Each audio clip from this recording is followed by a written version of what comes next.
I was sitting in my truck at a gas station just outside of Phoenix the other day, watching the numbers climb on the pump. It's one of those mundane, very American moments, just killing time in the heat. And like most people, I did that thing we all do. I pulled out my phone, mindlessly swiped to my investment app, and checked the balance while the tank filled up. There was no stress, no sense of risk.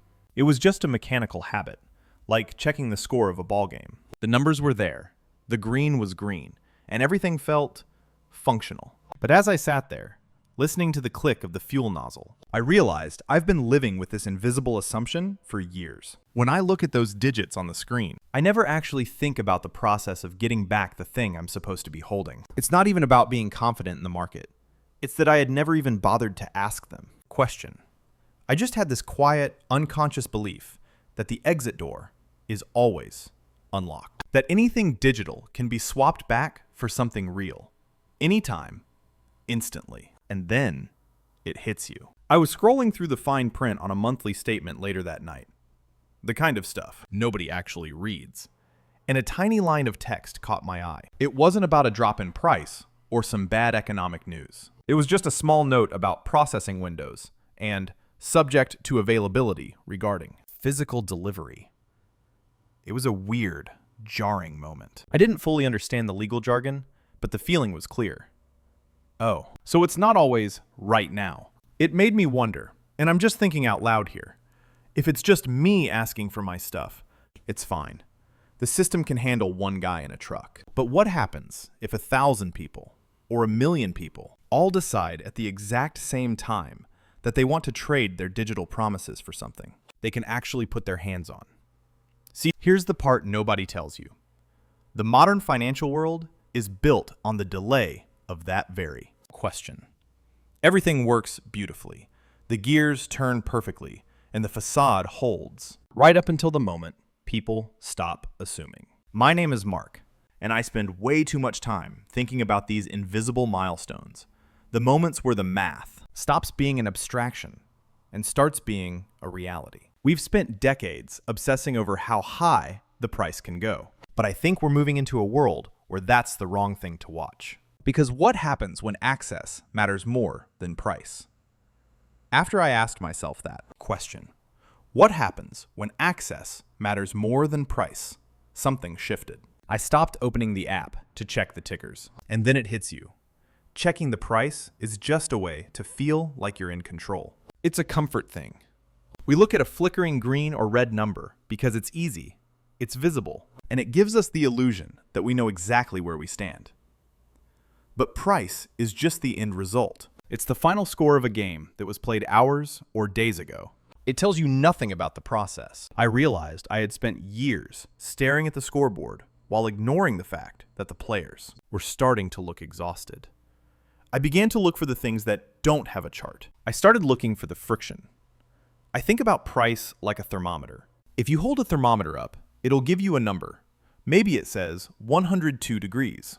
But that number doesn't tell you why the temperature is high. It doesn't tell you if the body is just overheated from a run or if it's fighting off a massive infection. A thermometer is just a reporter. It's not the story itself. So I stopped looking at the temperature and started watching the behavior of the system. Here's the part nobody tells you. When things start to change, they don't start with a crash. They start with a loss of smoothness. I began to notice these tiny, neutral shifts. I'd look at how the big desks were answering emails, not with bad news, but with longer, more professional-sounding explanations. The sentences got a little more legal. The processing times for simple requests started to stretch from 2 days to 5, then to, "We'll get back to you."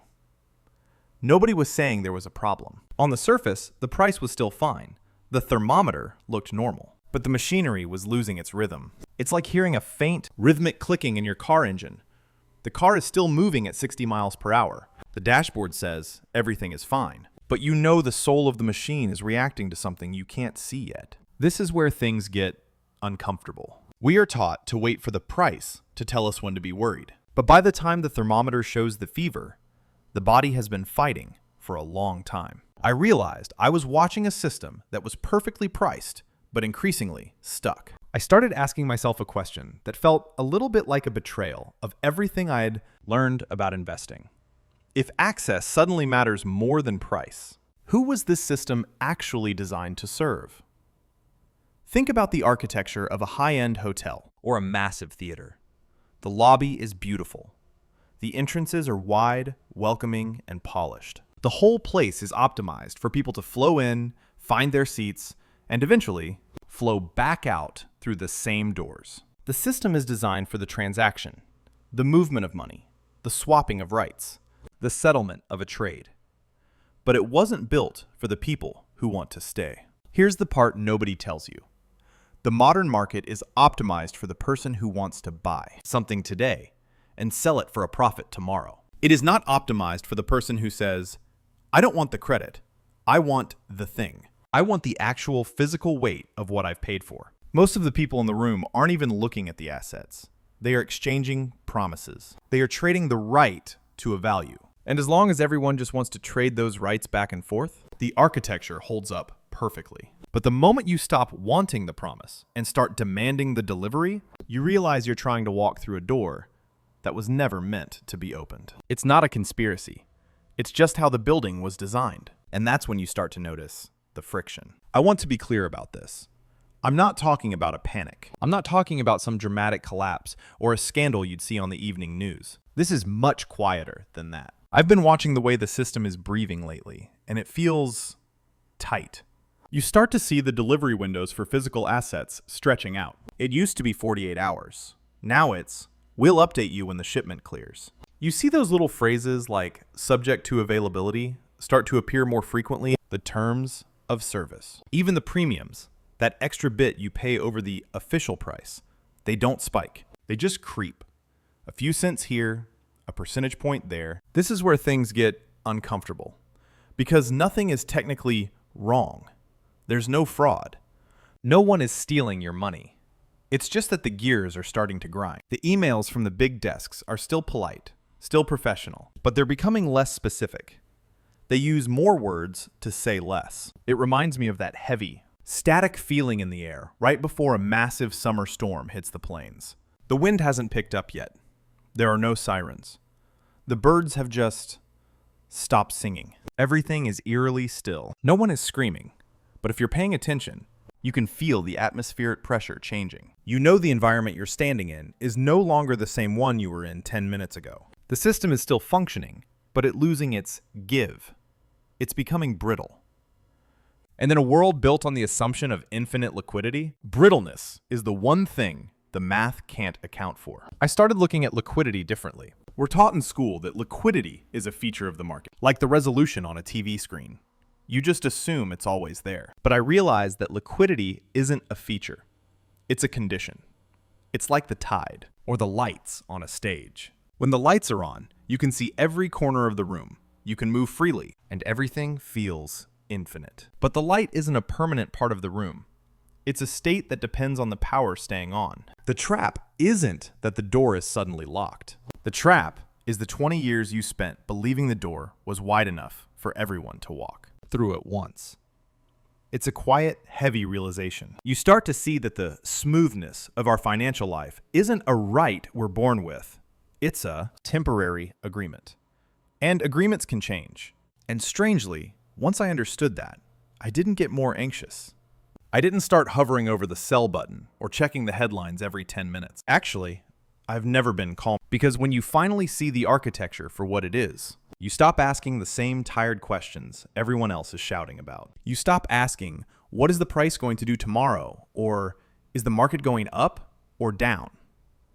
Those are scoreboard questions. They don't matter if the stadium is built on a fault line. Instead, I started asking a much quieter, much more important question. What is the system being asked to carry right now?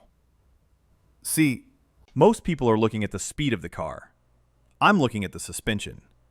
I'm looking at how much weight those promises are putting on a physical reality that was never designed to hold them all at once. And then it hits you. When you stop obsessing over the number and start paying attention to the stress in the machine, the world looks completely different. You stop playing for the win and you start playing for the ground. You realize that the real turning point, the invisible milestone that actually changes your life, isn't when you make your first million. It's the moment you realize that in a world of flickering lights, the only thing that matters is what stays there when the power goes out. So here's where I landed. Not with a prediction, not with a trade, not even with a warning, but with a different way of noticing things. I still check the price sometimes. Old habits die hard. But now it feels like staring at a speedometer without looking at the road. The number moves. Everything seems fine. And yet, you can sense the engine is under strain. What stays with me isn't the chart. It's that sentence in the fine print. Subject to availability, at 3 harmless words, until you realize how much faith we've quietly placed in the opposite. Assumption. Because for most of our lives, we've been taught that ownership is just a number on a screen. That access is automatic. That when we decide we want the thing we paid for, it will simply appear. And that belief works, right up until the moment it doesn't. You won't hear it break. There's no alarm, no announcement, no countdown clock. Just a pause, a delay, a silence, where an answer used to be immediate. And if you've never thought about where that silence comes from, I'm going to keep pulling on that thread here, slowly, one system at a time. Because once you notice it in one place, you start seeing it everywhere.